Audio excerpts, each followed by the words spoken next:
Hey, it's Mike from Video168, and I'm kind of going to go old school here and redo one of the first videos I ever put up, which is the Intimidator.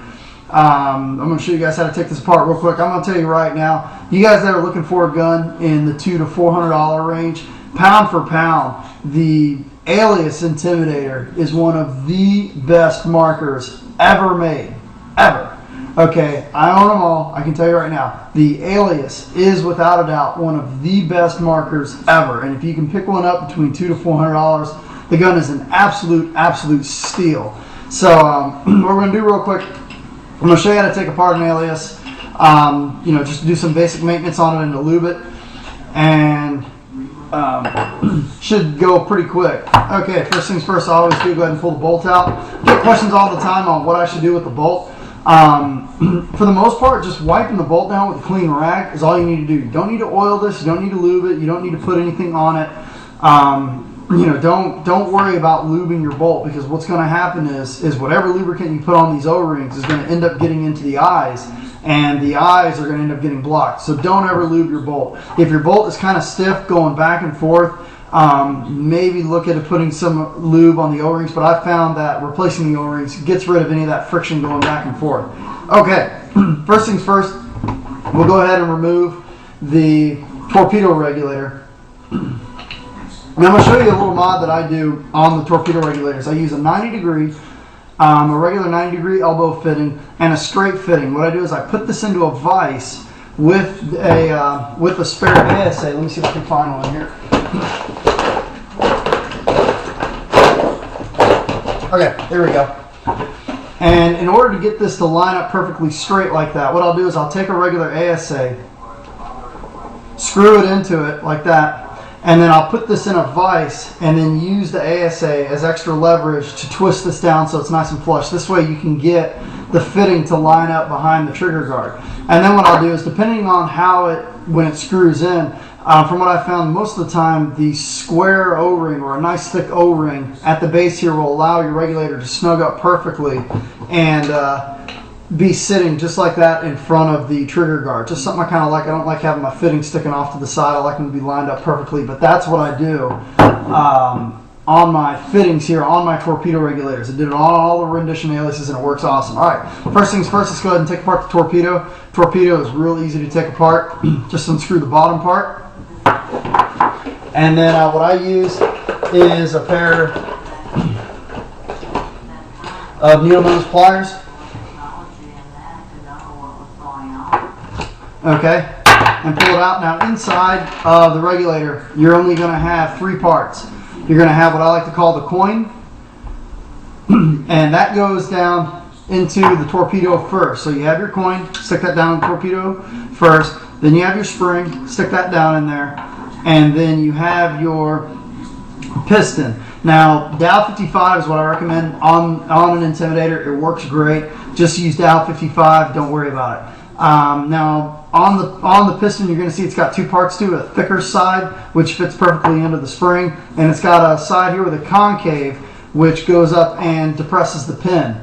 So always make sure that the concave is facing towards the pin. So once you wipe this down and lubricate it, go ahead and stick it down back inside there, screw it back together, and you just rebuilt your torpedo. Now I will tell you that I have seen people make mistakes with their torpedo rig. It's a common mistake to make.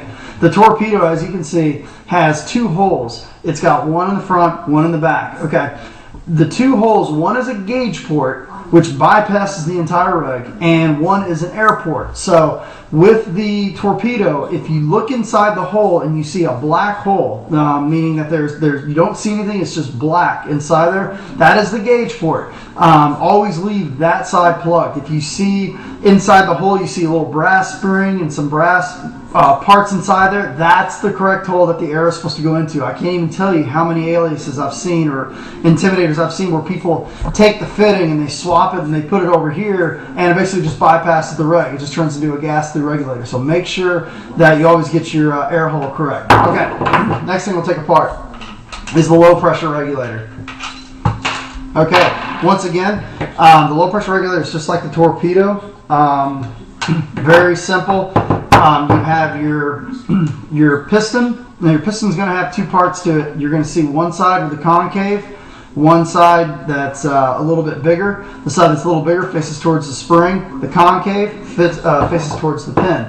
So how you do this is when you put this back together, always put your piston in there first with the little concave or the divot facing in first, the big side facing out. Stick that in there first.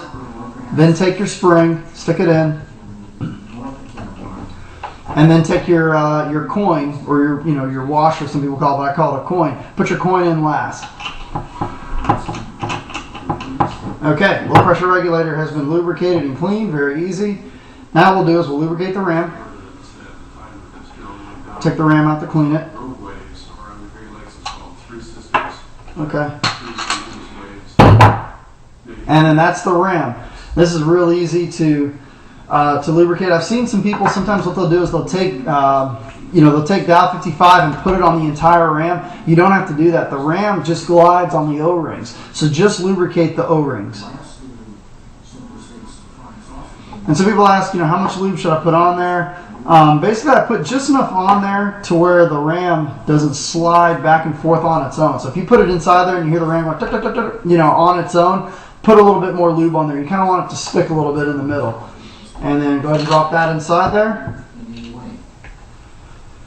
Screw on your adjustable ram cap. I definitely recommend the adjustable ram caps.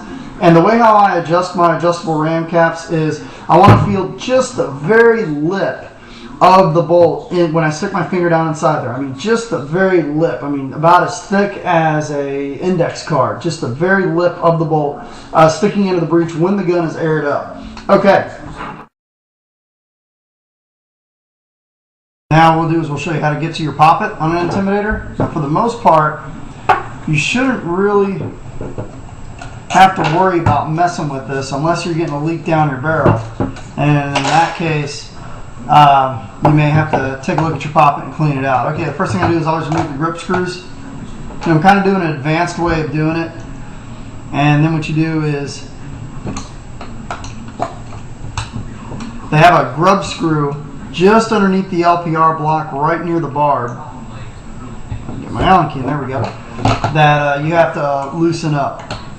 So you give this about 5 turns. You don't have to pull it all the way out. Then what you do when you go to pull this out, you don't have to remove any of the hoses or anything like that. You can actually just stretch it out. There we go. It pops right out, and we should be able to pull the poppet out. There it goes.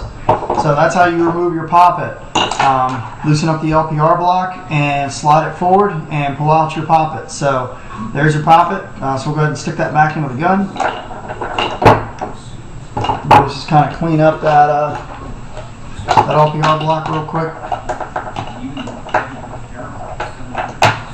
Alright. Stick it back on there. And you really want to snug this down tight, or as you're holding your regulator while you're playing, you're going to feel it wiggling. And then what you do is go ahead and slide everything back into the gun. And you just want to be really careful to make sure that there's no wires or hoses or anything kinked in here when you go to tighten this back up again.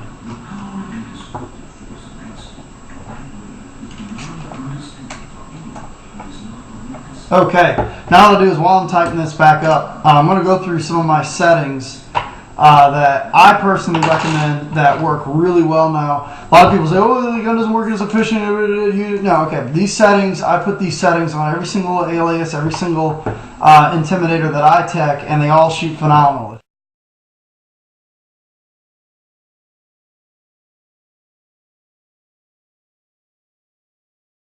Finish out this episode, we're going to do some fan mail. And today's letter is from actually our loyal subscriber, Blaze Storm. Here's the letter. Dear Mike, love your show. As you may know, I consider myself the world's biggest Hanson fan. I didn't know that. If possible, could you please play some Hanson at the end of your show? Keep up the great work. Blaze Storm. P.S. Viva la Nation. Sure. Here's some Hanson for you, Blaze Storm. Considers himself the world's biggest Hanson fan. Enjoy.